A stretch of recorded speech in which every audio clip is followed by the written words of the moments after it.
कर लीजिएगा। और 7 बजे रात्रि से लेकर 10 बजे रात्रि तक भजन संध्या में आप सभी लोग सादर आमंत्रित हैं। बाकी संत महात्मा द्वारा उद्बोधन होगा, उसको भी आप जानेंगे, मिल जाएंगे। श्रीमन नारायण लक्ष्मी नारायण, श्रीमन नारायण लक्ष्मी नारायण, श्रीमन नारायण नारायण नारायण, श्रीमन नारायण नारायण नारायण। आग लगे आकाश में बरसन लगे अंगारो, आग लगे आकाश में बरसन लगे अंगार। संत नहीं होते जग में तो जल मरता संसार हो, संत नहीं होते जग में तो जल मरता संसार। श्रीमन नारायण नारायण ना। बोलिए श्री लक्ष्मी नारायण भगवान की। अनंताचार्य कृपया वेदांत द्वय पारगम रामकृष्णांग सद्भक्तम विश्वक्सेन मुनिम भजे। जितना पर माइक है बाबू उतने पर छोड़ दो, इधर उधर मत करो। परमाराध्य श्री लक्ष्मी नारायण भगवान, नित्य वंदनीय पूज्य गुरुदेव श्री त्रिदंडी स्वामी जी महाराज के जुगल चरणों में कोटि सा नमन। आज कैमूर बिंद पर्वत की तराई में हम लोग बैठे हुए हैं। पावन नैसर्गिक छटा है। अलग अलग संत महात्माओं द्वारा आपने उनके उद्बोध को, संकेत को, संदेश को भागवत और राम कथा के रूप में आपने जाना होगा। कथा के रूप में आज मेरा अंतिम दिवस है। कल 12 बजे 2 बजे तक तो विश्राम करना ही पड़ेगा, रुकना पड़ेगा। तो लगभग 12 बजे से 2 बजे के बीच तक मैं रहूंगा। आगे जहाँ हमारी यात्रा होगी, यात्रा के लिए मैं प्रस्थान करूंगा। कल भी कथा सुनाएंगे हमारे श्री विश्वकांत शास्त्री जी, जोगाचार्य जी। तो जोगाचार्य जी लगभग 8 बजे से 10 बजे तक योग शिविर द्वारा मानव को कैसे भगवान की प्रसन्नता की जा सकती है, भगवान को प्रसन्न किया जा सकता है। 8 बजे से 10 बजे योगाचार्य जोगेश जी झारखंड से चलकर आए हैं। वे आपको योग द्वारा संदेश देंगे। 10 बजे से 2 बजे दिन तक विश्वकांत शास्त्री जी आपको भागवत कथा श्रवण कराएंगे, क्योंकि कल भागवत कथा का उनका समापन होगा। और 2 बजे तक हम भी रहेंगे। 2 बजे के बाद हमको जहाँ जाना होगा, आगे की यात्रा करेंगे। तो कल प्रातः काल की आरती भी होगी। 2 बजे दिन तक हम रुकेंगे। भंडारा का प्रसाद आप लोग को शुरू करा कर कहीं आगे हमको जाना है, पूर्णाहुति करा कर जाना है। तो चलिए मैं 2-4 शब्दों को अल्प समय में निवेदन करूँ। मेरा विषय क्या था? मानव जीवन और कथा। कथा है क्या चीज? हमेशा मैं कहते रहता हूं, कथा हमारे जीवन का वो एक आर्टिकल है। कहते बाबू हाला मत कर पीछे भाई, हम कैसे नहीं लगाएंगे, हम बोल देंगे। तो समझाइए पीछे प्रसादी जो मिलता जल्दी प्रसाद बंटवाइए तेजी में। 20 गो लड़का लोग प्रसादी बांटे, 10 गो माताओं की तरफ, 10 गो पुरुष की तरफ। जल्दी बता दीजिए बस आप लोग। 20 लोग प्रसादी बांटे, सबको मिल जाना चाहिए। आप बैठिए, सब करेंगे। बताइए 20 लड़का बांटे। तो ये निवेदन करना चाह रहा था, हमेशा निवेदन करते रहते हैं। कथा का मतलब एकाक्षरी कोश। एकाक्षरी कोश के अनुसार अगर कथा शब्दों को परिभाषित किया जाए, कम सुखम, कम आनंदम, कम सदाचारम, कम परोपकारम, कम सद आहारम, कम सद्व्यवहारम, स्थापयति, लाति, गृह्णाति, ददाति इति कथा। जिन शब्दों को सुनने के बाद, जिन वाक्यों को सुनने के बाद, जिस घटना को सुनने के बाद, जिन इतिहास और पुराणों को सुनने के बाद, जिस आख्यान और आख्यायिका को सुनने के बाद, जिस संदेश को सुनने के बाद हमारे दिल से, दिमाग से, मन से, बुद्धि से, चित्त से, आहार से, व्यवहार से, स्वभाव से, संगत से, उठन से, बैठन से, बोलन से, चालन से, खान से, पान से किसी प्रकार का कोई इन्फेक्शन और वायरस हो, किसी प्रकार का त्रुटि हो, किसी प्रकार का दोष हो, किसी प्रकार की खामी हो, वह दूर होने की प्रेरणा प्राप्त होता हो, त्यागने की प्रेरणा प्राप्त होता हो और अच्छे कर्मों को करने का प्रेरणा प्राप्त होता हो, उसी का नाम कथा है। चाहे वो कथा स्वामी जी सुनाए, जीयर स्वामी सुनाए, ना कोई व्यास जी सुनाए, चाहे कि समान व्यक्ति भले ही वो पैजामा कुर्ता वाला ही सुना दे, लेकिन उसके द्वारा प्रेरणा प्राप्त होता है तो निश्चित रूप में उसका नाम कथा है। ठीक है, भेष हो, परिवेश हो और संदेश हो तो सोना में सुगंध है, सोना में सुगंध है। भेष न हो, उद्देश्य अगर ठीक हो, वो अभी सुगंधे है। अगर पैजामा कुर्ता वाले, धोती कुर्ता वाले, स्त्री रूप में, पुरुष रूप में, कोई नौकरी करने वाला, कोई वैज्ञानिक होकर, कोई मास्टर होकर के, कोई सरकारी नौकरी करते हुए भी इस संदेश को बताता है तो वह फायदा ही करेगा। एक बार एक व्यक्ति ने हमसे पूछा था कि महात्मा जी ये बताइए कि क्या कोई पात्रता नहीं हो और कोई व्यक्ति अच्छा बात सुना रहा है तो क्या वह लागू होगा? हमने कहा कि लागू तो होगा, लागू होगा। कैसे? तो मैंने उनको निवेदन किया कि सर्दी, खांसी, बुखार या एबीसीडी किसी प्रकार का रोग हो, रोग की दवा बेचने वाला व्यक्ति अगर जलादे है और कहीं दवा का दुकान किया है, हमको रोग हुआ है, सर्दी, खांसी, बुखार हुआ है, और वो जलाद के दवा की दुकान पर से दवा खरीदेंगे और खाएंगे, क्या फायदा कम करेगा? हमने उनको जवाब दिया, फायदा कम करेगा? नहीं नहीं, ठीक है, वो जलाद है, बात ठीक है, वो कसाई है, लेकिन दवा जो बेच रहा है वो दवा के गुणों से युक्त है, तो दवा अपने गुणों के चलते फायदा करे। इसीलिए और उसमें अगर कहीं अच्छा आदमी हो, आगे मारा तो कहीं दूसरा का दवा दूसरा मत दे दे, रिएक्शन कर जाएगा। तो इसीलिए तो डॉक्टर से पुर्जा बनवाया जाता है कि पुर्जा बनवा करके ही भाई दवा लेना है, कहीं इसी तरह से आप अपने तरीका से लेंगे तब तो इसमें रिएक्शन हो सकता है। तो डॉक्टर माने क्या होता है? पुर्जा बनाने के मतलब संत और शास्त्र लोगों ने जिसको बताया उनके अनुसार हमें उस मार्ग पर चलना। संत किसे कहते हैं?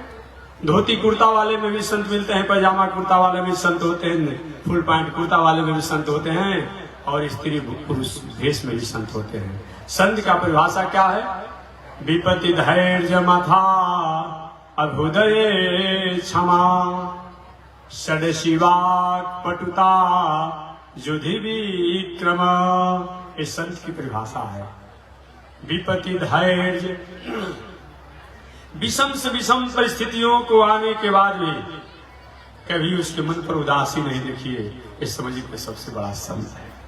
चाहे गृहस्थ आश्रम हो, विरक्त आश्रम हो, हमारे पास बहुत बड़ी खुशहाली है और उसमें हम चहल पहल में हैं, तब तो सब रह सकता है भाई। लेकिन विषम परिस्थितियों के बाद भी किसी प्रकार के कहीं चंचलता, उदासी मन में न आवे तो समझिए कि संत है। मैं नहीं कहता हूँ, शास्त्र कहते हैं। विपत्ति धैर्य मथा अभ्युदय क्षमा। मथा अभ्युदय क्षमा। जितना धन जन पद प्रतिष्ठा मान सम्मान बढ़े उतना वो सरल और सहज हो जाए। देखने से पता मत चले कि इतना बड़ा आदमी है। हमेशा मैं कथा सुनाता हूँ महात्मा गांधी जी की। महात्मा गांधी जी एक बार बिहार में यात्रा के लिए आ रहे थे। ट्रेन की यात्रा में थे, उसमें ट्रेन की व्यवस्था बहुत कम थी, या और कोई यात्रा होगा। महात्मा गांधी जी थे, उन्हीं का भाषण सुनने के लिए बाल गोपाल लोग जा रहे थे। अब आप जानते हैं कि जहाँ लड़कों का संग तहाँ बाजे बिरदर होता है ना, वो हाथ भाई अपनी मौज होती है। ये अल्हड़ अवस्था होती है ना जी, ये जुआ अवस्था जो होती है, जवानी अवस्था जो होती है, ये पहाड़ी नदी के समान होता है। आप लोग पहाड़ किनारा रहने वाले होंगे, कभी नदी में, पहाड़ी नदी में बाढ़ आता देखेंगे ना, 1 मिनट में इतना बड़ा उफान आएगा कि अगल बगल के उस घर द्वार को बहवा देगा, आधा घंटा के बाद खाली हो जाता है। ये जुआ अवस्था पहाड़ी नदी के समान बताया गया है, उसमें बस अपने ही आनंद में रहना है। कोई उसमें हो सकता है पूर्व जन्म का ध्रुव और प्रहलाद जैसा संस्कार हो तो अलग बात है, ये एक अवस्था होती है। अब महात्मा गांधी जी जा रहे थे, कि नहीं, हमें तो अपने देश को स्वतंत्र कर ही देना है। अपने देश, अपने राष्ट्र, अपने लोगों को हमें अपनी संस्कृति में बैठा ही देना है, स्थापित कर ही देना है। उन्हीं के भाषण सुनने के लिए जा रहे थे। अब 10 गो जहाँ भाई युवावस्था के लोग हों, फिर तो उनकी एक अपनी अलग मौज होती है। महात्मा बूढ़ा खड़ा हो, महात्मा गांधी खड़े हो गए। महात्मा गांधी खड़ा होकर नीचे बैठ गए। एक बार मैंने किताब पढ़ा था, उसमें लिखा था, उसी बात को मैं बता रहा हूँ। अब उनको उठा करके सीट पर से नीचे बैठा दिया लोगों ने। आए अपने सीट पर लोग बैठ गए, अपना वार्तालाप करते जा रहे हैं। उन्हीं के भाषण सुनने जा रहे हैं जहां उनका प्रोग्राम था, वो भी ट्रेन किया था कराए थे। ठीक है, अब जब महात्मा गांधी को जहाँ जाना था, इन लोग वही उतरना था, और उनके स्वागत करने के लिए 150 लोग आए। अरे यही महात्मा गांधी है जिनके भाषण सुनने के लिए हम लोग जा रहे हैं। आईनी को हटा करके हम लोग इन्हीं के सीट पर हम लोग बैठ गए। अब तो अफसोस के अलावा तो कुछ बच गया है। ये युवावस्था है। इस युवावस्था में हम कोई ऐसा होता है, सूझबूझ से काम लेता है, तथा हो नहीं पाती है। तो संत महात्मा का लक्षण क्या होता है? विपत्ति धैर्य मथा अभ्युदय क्षमा। जितना धन जन पद प्रतिष्ठा मान सम्मान बढ़े, आप सरल हो जाइए। कुछ लोग सरल तो होते हैं, सहज नहीं होते हैं। कुछ लोग सरल सहज होते हैं तो सुलभ नहीं होते हैं। कुछ लोग सरल होते हैं, सहज होते हैं, सुलभ होते हैं, लेकिन सुगम नहीं होते हैं। देखिए, मंत्री साहब का जितना बड़ा तेवर नहीं होता है, आला कमान अफसर साहब का जितना बड़ा तेवर नहीं होता है, उनके कर्मचारियों का तेवर लंबा होता है। साथ नहीं भेटोगा अभी। अरे भाई कारण तो बता दो, साहब आराम करें, विश्राम करें, वर्क कर रहे हैं, क्या कर रहे हैं, बैठिए। तेवर निकाला होता है, प्राय होता है। आप देखेंगे ना, किसी बड़े आदमी से मिलना सहज है, लेकिन उनके कर्मचारियों से बात करना बहुत बड़ा कठिन काम हो जाता है। अगर ऐसा होता है तो कोई दोष भी नहीं। आपने सुना होगा, भगवान के सेवक निजी जय और विजय, जय और विजय पहाड़ा दे रहे थे। सनक सनंदन सनातन सनत कुमार चारों भाई दर्शन करने गए, बिना कारण बताए दोनों तरफ से जय विजय ने बेत लगा दिया। कहाँ जा रहे हो? सनक सनंदन ने कहा, भाई हम कोई अपराधी नहीं है, हमको तुम बेत दिखा रहे हो, डंडा दिखा रहे हो, हम भगवान के दर्शन करने आए हैं, और कोई कारण हो तो बता दीजिए। भगवान विश्राम कर रहे हैं, कोई ऐसा वार्तालाप कर रहे हैं, कोई ऐसी स्थिति में है, कोई योग में है, कुछ बता तो दीजिए। ये अपराधी जैसा हमको डंडा दिखा रहे हो, तो होता है अनादिकाल से। इसीलिए आला कमान अधिकारी से, अफसर से, अधिकारी से मिलना सहज है, लेकिन उनके लोगों से बात करना मिलना बहुत बड़ा कठिन होता है, बहुत कठिन होता है। लेकिन ये महापुरुष का लक्षण होता है, संत का लक्षण होता है मथा हृदय क्षमा। जितना धन जन पद प्रतिष्ठा मान सम्मान बढ़े, उतना आप सरल हो जाइए, सहज हो जाइए, सुलभ हो जाइए, सुगम हो जाइए। मैं अपनी बात कह रहा हूं, एक बार हमारे साथ जो घटना हो, कभी कभी किसी व्यक्ति का नाम लोग जानता है, उसका रूप नहीं जानता है लोग। मैं जा रहा था झारखंड से, लौट करके आ रहा था, तो बैठा था, टिकट तो लिया ही था, बैठा था, तो एक आए रेलवे पुलिस, महात्मा तुम लोग परेशान कर देते हो कि भाषा की भाई भाषा होती है, क्या करेंगे, परेशान कर देते हो, जहां चाहते हो कहीं घुस जाते हो, कहीं बैठ जाते हो। तुम कहाँ से आ रहे हैं? इधर से आ रहे हैं, बंगाल से आ रहे हैं। कहाँ जाना है? तो हमने कहा कि हमको बिहार जाना। किसके चेला हो? हमने कहा कि दंडी स्वामी जी महाराज। अच्छा, दंडी स्वामी के तुम चेला हो? जियर स्वामी को तुम चिंते हो?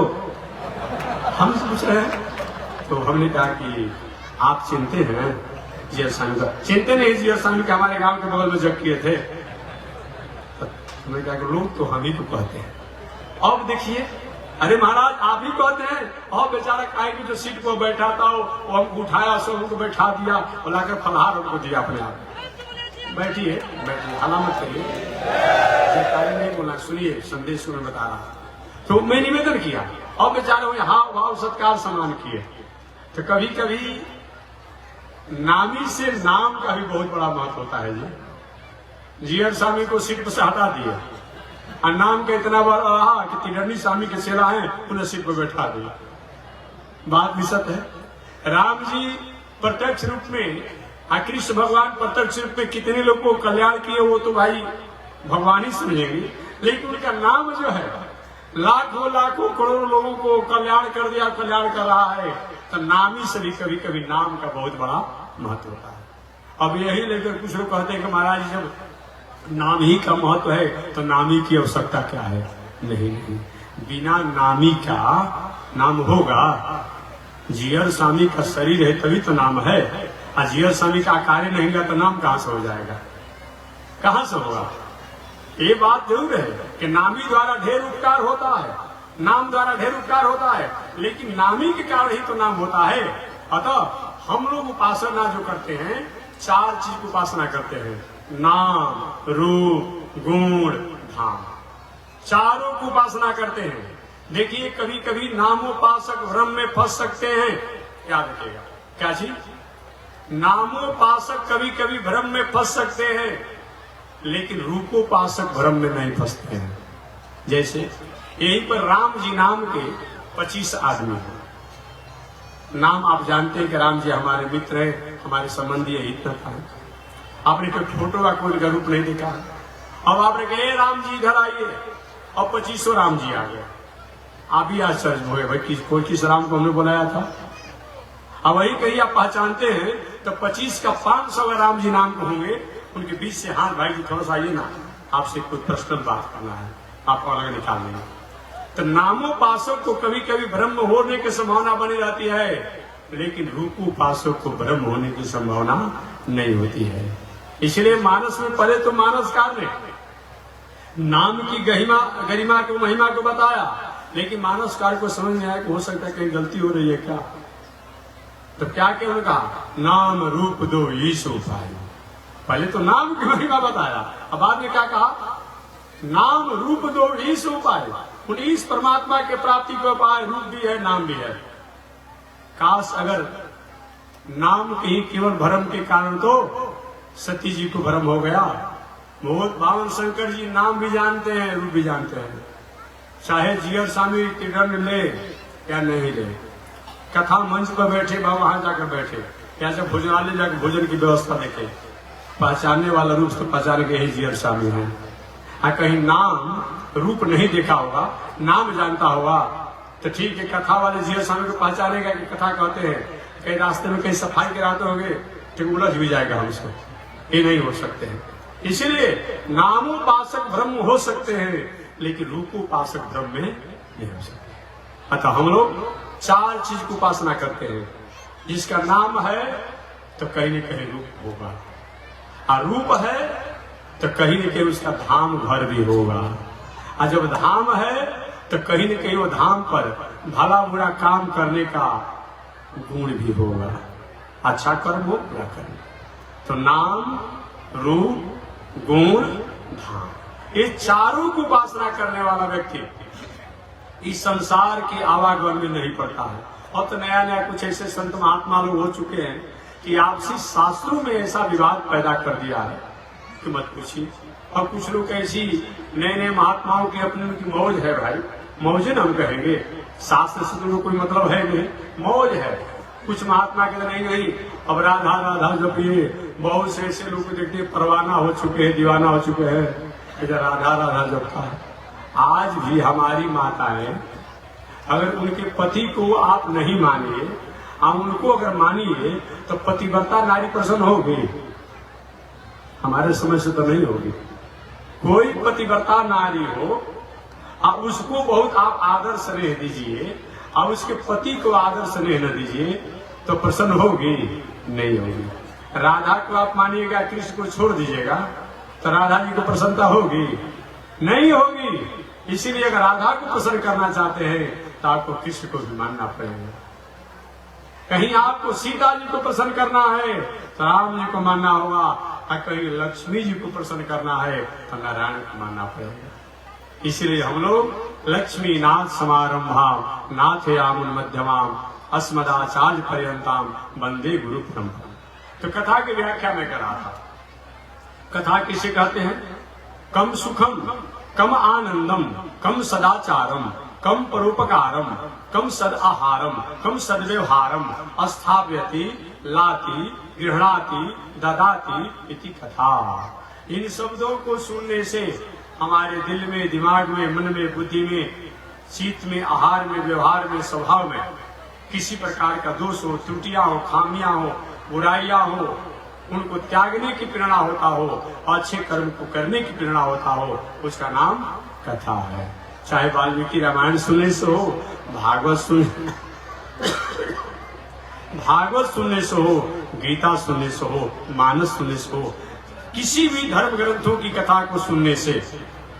और महाराज किसी की बात कर देंगे, इसमें तो बहुत प्रकार के धर्म ग्रंथ होते। देखिए, किसी का मतलब क्या, जो को आर्ष ऋषियों ने, आर्ष महापुरुषों ने जिसको आदर किया है। एक जगह श्लोक आया है, यदि संस्कृतया गौरवम स्यात्, यदि संस्कृत होने से ही गौरव है तो बौद्धान वाक्यम किम प्रमाणम। बौद्धों ने जो नागार्जुन इत्यादि को लिखा है वो भी तो संस्कृत में है, तो उसको क्यों न प्रमाण माना जाएगा? नहीं नहीं, हिंदी में हो तब, संस्कृत में हो तब, या अंग्रेजी में हो तब, जिसके द्वारा हमें भगवान नारायण सतपथ, सन्मार्ग, सदाचार की प्रेरणा होती हो, उसको हम आदर करेंगे। और संस्कृति में कोई कहे कि मातरम जही, माता को हत्या कर दीजिए, गाय को हत्या कर दीजिए, तो संस्कृत होने से मान्य होगा? तो नागार्जुन को क्यों नहीं मान लिया जाएगा तब? और भी बहुत से उनके ग्रंथ है। नहीं नहीं, हिंदी वो हो कि मातृ देवो भव, माता को देवता समझे माने, पिता को देवता माने, धर्म का आचरण करे, हिंदी में क्यों न हो वो आदरणीय है, अंग्रेजी में ही क्यों न हो आदरणीय है। कहने का तात्पर्य है, हिंदी हो, संस्कृत हो, अंग्रेजी हो, जिसके द्वारा हमें सतपथ पर चलने की प्रेरणा प्राप्त होता हो, उसका नाम धर्म है। हम तो कहते रहते हैं कि अंग्रेजी भी कोई अलग नहीं है, वो भी संस्कृति से बना हुआ है, अंग्रेजी भी संस्कृति से बना हुआ है। इसी सबसे सृष्टि के प्रारंभ का मंत्र कौन है? सृष्टि के प्रारंभ का मंत्र कौन है? ओंकार, ओम। ओम जो है प्रारंभ का मंत्र है। सृष्टि के प्रारंभ में ओंकार, जिसको लोग नाद भी कहते हैं। कभी कभी आप साधना करने के लिए बैठिए रात्रि में 4 बजे से 5 बजे या 5 बजे से 6 बजे सुबह में, ऐसे में जब शांत हो किसी कोठरी में, अपने दोनों कानों को बंद करके और ऐसे अंगूठे से बंद करके और पूरे मुंह को इस तरह करके आंख को बंद करके जब ध्यान कीजिए, एक आवाज आएगा, नाद का आवाज आता है। और नाद का आवाज आता है ना, ये नाद दूसरा नहीं है, ओम, ओंकार शब्द है। सृष्टि के प्रारंभ में नाद ओंकार प्रकट हुआ। ओंकार का अर्थ क्या होता है? ओम 3 अक्षर से बना है, अ, उ, म। ओम की व्याख्या करें, वाणी को विराम दे दूंगा।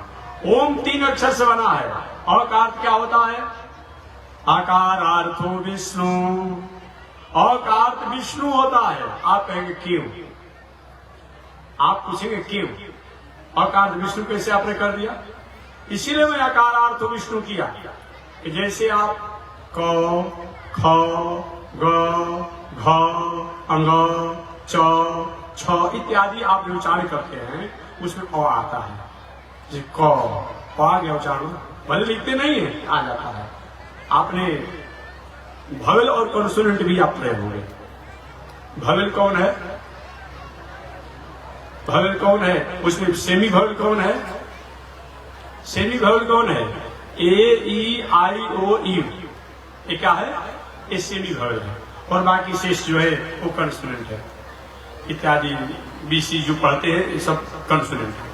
तो ऐसे हम लोग जब क, ख, ग पढ़ते हैं, क से म तक ले आप पढ़िए, इसमें सब में अ आता है। क, ख, ग, घ, अंग, च, छ, ज, झ, यम आता है। मतलब सब आप पढ़ते जाइएगा, ट से लेकर के थ से लेकर के जो आपको पढ़ना है।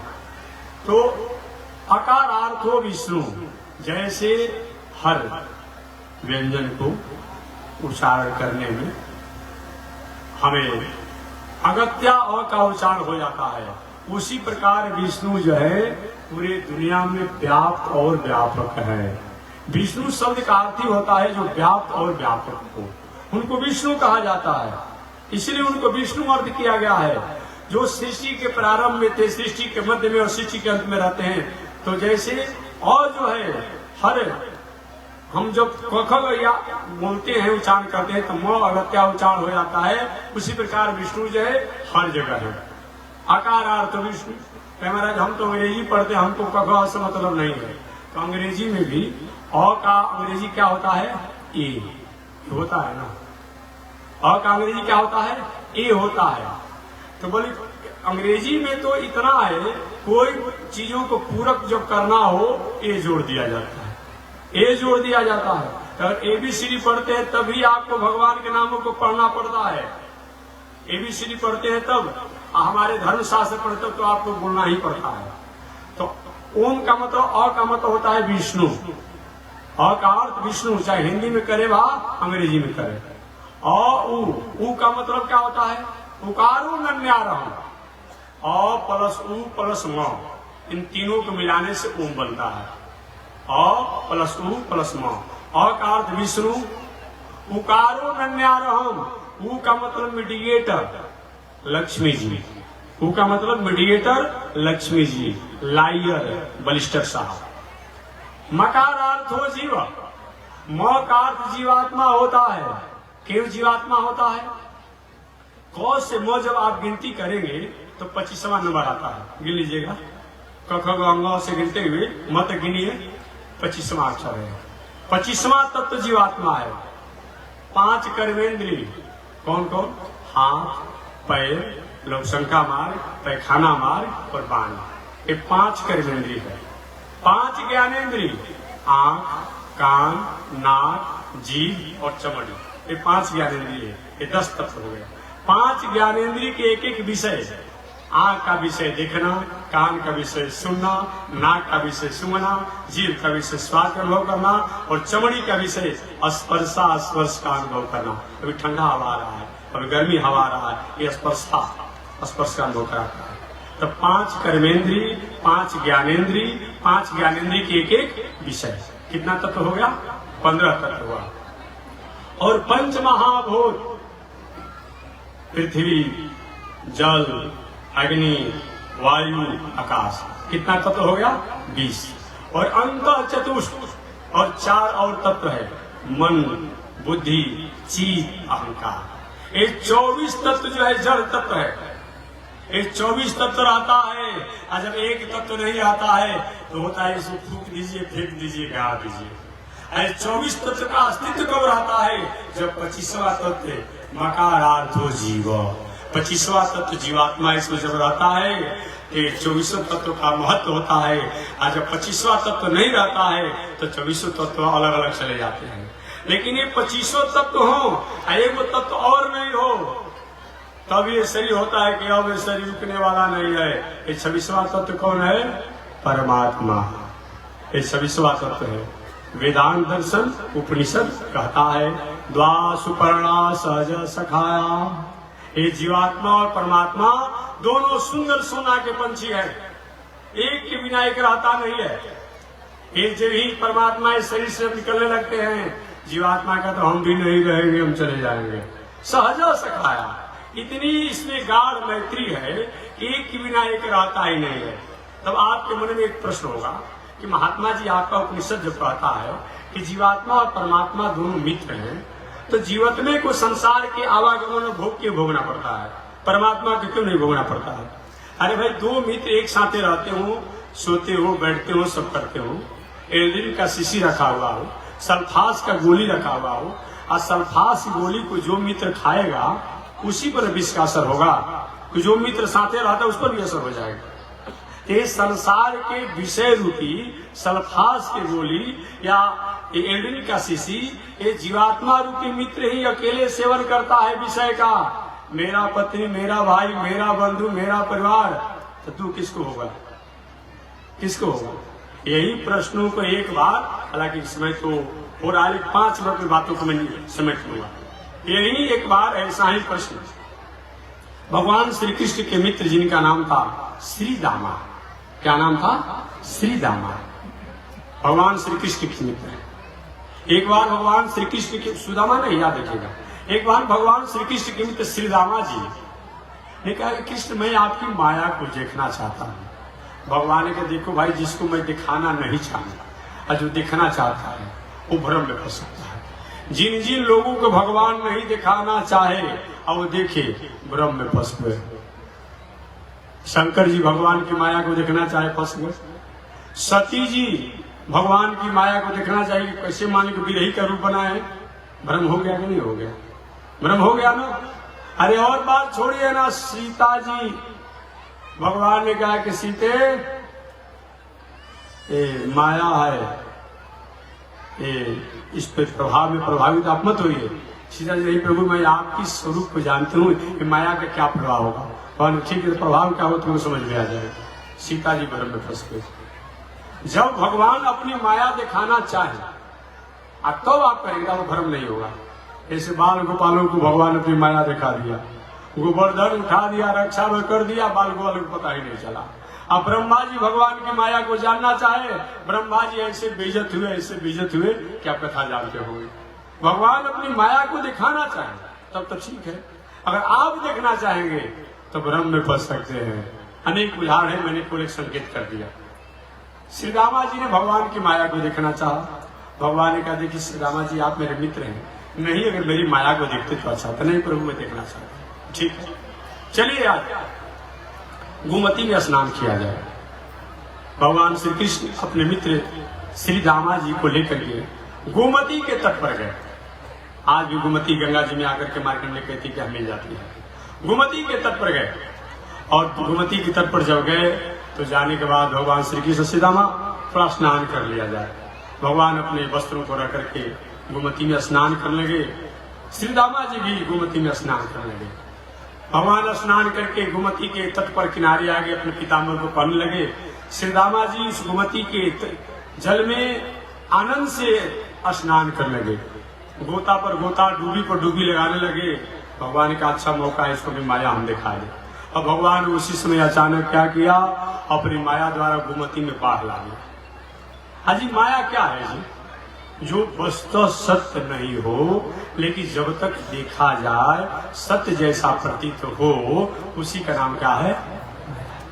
कभी आपने टेलीविजन देखा होगा, मोबाइल देखते होंगे, कोई देश का नायक कहता है अगले दिन बिजली और पानी के सुधार सरकार द्वारा नहीं करेंगे तो मैं पेट्रोल शरीर पर डाल करके, हमारे पेट्रोल तो मिल नहीं रहा है। कह सकते हैं ना, पिक्चर्स की जो वो बनी थी तब मिल रहा था, अभी थोड़ा कुछ किल्लत है, तो मैं पेट्रोल डाल करके और मैं जल जाऊंगा। और क्या होगा, अब नायक जो है पिक्चर में बैठा है, पेट्रोल को अपने शरीर पर डाल रहा है और शरीर सलाई के तिल को जरूर भरना चाहता। हाय हाय जनता पिक्चर देखते रोते, कैसा सरकार निर्दयी है, इसकी मांगों को मान लेता तो कितना अच्छा हो जाता। और उसी समय कहीं लाइन कट जाए तो, चाहे मोबाइल डिस्चार्ज हो जाए तो, वो नायक तो कहीं जाकर के बड़े सिटी में 5 स्टार में कहीं जाकर आराम फरमा रहा है। लेकिन जब तक देखते हैं कितना तो रोने लगते हैं। कितने लोग तो पिक्चर देखते देखते रोने लगते हैं, कितने लोग तो गाली गलौज शुरू कर देते हैं।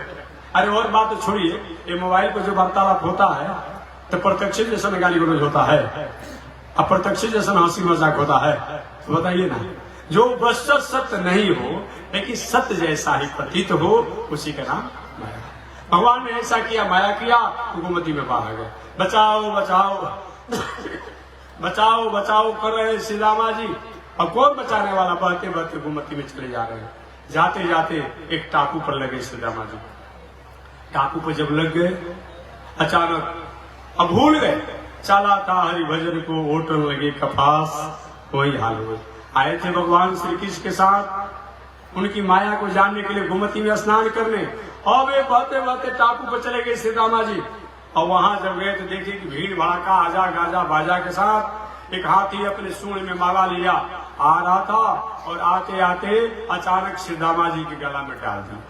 अरे भाई ऐसा क्यों? हमारे गले में हाथी द्वारा इस टापू पर माला क्यों डाल दिया गया? उस कर्मचारी महाराज, यहाँ देश का राजा की मृत्यु हो गई है। यहाँ का नियम है कि राजा की मृत्यु के बाद इस टापू पर प्रथम कर्मचारी, प्रथम जो अतिथि आता है उसी को यहाँ का राजा बनाया जाता है। और श्री रामा जी वाह, बिना युद्ध किए मैं राजपुत्र हुए ही राजा बन गया। अब राजकाज की व्यवस्था संभालने लगे। हम और आपकी भी हाल वही है। माता के गर्भ में थे, गर्भोपनिषद में लिखा हुआ है, गर्भोपनिषद लिखा है इति योनिया प्रमुच्य हम, गर्भोपनिषद में लिखा हुआ है। हम लोग माता के गर्भ में थे तो यह भगवान से प्रार्थना के प्रभु इति योनिया प्रमुच्य हम, हमको गर्भ से बाहर करेंगे तो आपकी भक्ति करेंगे। भगवान तुम बार बार यही एग्रीमेंट करता है, भूल जाते हो। अब मैं बाहर नहीं करूंगा, नहीं प्रभु अब नहीं भूलूंगा, इस बार बाहर करिए ना। ठीक है, भगवान बाहर कर दी। अरे भाई अब तो भजन करो। अरे प्रभु बहुत छोटे हैं, बड़े हो जाने दीजिए। चलो बड़ा हो गया। अरे अब तो मुझको जानो। नहीं प्रभु अभी कुछ और बड़े हो जाने दीजिए। अब और बड़ा हो गया, अब भजन मेरा करो। नहीं प्रभु हम अकेले नहीं, दो करेंगे। चलो भाई विवाह हो गया, अब तो करो। नहीं प्रभु हम दो हो गए, हमारे दो हो जाने दीजिए। चलिए वो भी माने हो गया। करते करते समय बीते चला गया। अंत में कंठम घुरघुरायते, कंठ घुरघुराने लगा, आंख चढ़ने लगा। सारा परिवार को लोग कहते हैं हे भगवान कहाँ है, जल्दी पहुंचा दीजिए। कोई भजन करता है, समय मिलता है, कोई किसी के पास समय है, इसी तरह हम करते चले जाते हैं। गर्भोपनिषद में कहा गया है हम प्रतिज्ञा तो करते हैं, भूल जाते हैं। सुदामा जी राजा बन गए, अब भूल गए कि हम कृष्ण के साथ आए थे, मेरे मित्र हैं। वही हाल हमारी है। हम गर्भ में भगवान से इकरार करते हैं, यहाँ आने के बाद भूल जाते हैं। आगे राजकाज की व्यवस्था देखने की भगवान जब प्रतीक्षा कर रहे हैं, अब मेरा मित्र आएगा, अब मेरा मित्र आएगा। इधर सुदामा जी तो अपने आनंद में है। अचानक दिन रानी साहिबा की मृत्यु हो गई, और रानी साहिबा की मृत्यु जब हो गई तो प्रजा रोने लगी, मंत्री भी रोने लगे। अब संयोग से सुदामा जी जो राजा बने थे भी रोने लगे। मेरी रानी साहिबा चली गई, मैं अकेले कैसे रह पाऊंगा। संयोग उसी समय राजा के जो मंत्रियों द्वारा एक नोटिस दे दिया गया सुदामा जी को। कैसा नोटिस है? एक नोटिस है, महाराज पढ़ लीजिए। इस नोटिस में लिखा है कि रानी के मृत्यु के बाद राजा को भी जिंदा रानी की लाश पर जलाया जाता है। नहीं नहीं मैं जिंदा नहीं मरूंगा, मैं जिंदा नहीं मरूंगा, नहीं मैं जिंदा नहीं मरूंगा। मंत्री क्यों नहीं मरेंगे? एक भला जिंदा कोई मरता है कि महाराज बिना राजपुत्र हुए, बिना लड़ाई किए आप राजा बन सकते हैं। यहाँ के नियम के अनुसार आप जिंदा नहीं जलाए जाएंगे, तो पालन करना पड़ेगा। अब रो रहे हैं श्री रामा जी, रो रहे हैं मैं जिंदा नहीं मरूंगा, मैं जिंदा नहीं मरूंगा, मेरे मरना तो पड़ेगा। अच्छा ठीक है, जो मरना है तो थोड़ा सा हमको संध्या वंदन ध्यान चिंतन करने दीजिए। वही अब श्री रामा जी ध्यान कर लगे, चिंतन करने लगे। और जब ध्यान करने लगे, ओम पवित्र पवित्रो वा सर्वावस्थांगत्वपि वा जस्मरेत पुंडरीकाक्षम सौवा अभ्यंतर शुचि। जब कमल नयन भगवान के जब ध्यान कर लगे, भगवान को हंसी आई। अच्छा श्री रामा फंसा हुआ है, और भगवान जब हंसे तो उनकी माया बस बिखर गई। और श्री रामा मैं कहाँ गया हो, मैं नहीं मरूंगा। श्री रामा क्या बोल रहे हो? नहीं प्रभु कहाँ गए, हम मारने के लिए आए थे। कि नहीं नहीं कोई मारने वाला नहीं है, यही मेरी माया है। जब दुनिया के लोग हमको भूल जाते हैं तो अपने ही लोग द्वारा उन्हें इस प्रकार से समस्याओं से उलझना पड़ता है। यही मेरी माया, यही मेरी माया। तो मैं निवेदन करना चाह रहा था कि ऐसे हम और आपको यह शास्त्रों में निवेदन किया गया है कि उकारो नन्यारहम, भगवान पर 25वां तत्व जीवात्मा है, 26वां तत्व परमात्मा है। भगवान कहते हैं कि मेरे बिना जीवात्मा नहीं रहता है, लेकिन जीवात्मा विषय रूपी विश्व में इतना आसक्त हो जाता है वो भगवान को भूल जाता है। यही कारण है कि पुनरपि जन्मम पुनरपि मरणम, बार बार जीवात्मा को ही इस संसार के चक्कर काटना पड़ता है, परमात्मा को नहीं काटना पड़ता है, नहीं काटना पड़ता है। ऐसे तो ओम का अर्थ क्या हुआ? ओ माने ब्रह्म, ओ माने लक्ष्मी जी, और म माने जीवात्मा, माने ब्रह्म जीव माया, इन दोनों का सूचक ओम है। ऐसे ओंकार प्रणव, ऐसे ओंकार, ओम का इतना बड़ा अर्थ होता है, वही ओंकार प्रणव को हम अपने जीवन में उसी ओंकार का व्याख्या नारायण मंत्र है, राम मंत्र है, कृष्ण मंत्र है, वासुदेव मंत्र है, विष्णु मंत्र है, नरसिंह मंत्र है, वामन मंत्र है, इससे कहीं अलग नहीं है, इसकी व्याख्या परिव्याख्या है। अतः कथा का मतलब जिन शब्दों के द्वारा, जिन शब्दों को सुनने से, जिन वाक्यों को सुनने से, जिन संदेश को सुनने से, जिन घटना को सुनने से हमारे जीवन में ब्रह्म तत्वों को प्राप्ति हो, जीवात्मा के बारे में ज्ञान हो और हमें प्रकृति के बारे में ज्ञान हो, माया के बारे में ज्ञान हो, उसका नाम क्या है? कथा है। ऐसे पावन कथा को आप अलग अलग संतों द्वारा श्रवण किए। तो बस इसी के साथ मैं वाणी को विराम दे रहा हूँ। मात्र 15-20 मिनट में हम लोग संतों के संदेश को 2-2 मिनट में समाप्त करके आगे कार्यक्रम में सम्मिलित होंगे। तो सबसे पहले इस कथा मंच को आज धर्म सम्मेलन, संत सम्मेलन ग्रुप में हम परिणित करते हैं। सम्मेलन का मतलब क्या होता है जी? सम्मेलन शब्द का अर्थ क्या होता है? सम ब्रह्म को कहा जाता है, सम ब्रह्म को कहा जाता है, परमात्मा कहा जाता है, ईश्वर को कहा जाता है, भगवान कहा जाता है। मेल माने मिलना, मिलय होना, उनको जानना, उनको समझना। तो आज धर्म सम्मेलन है। इस धर्म सम्मेलन के माध्यम से मैं सबसे पहले हमारे काशी वाराणसी से चलकर आए हुए डॉक्टर पंडित शास्त्री जी 3 मिनट के अंदर में यह निवेदन करेंगे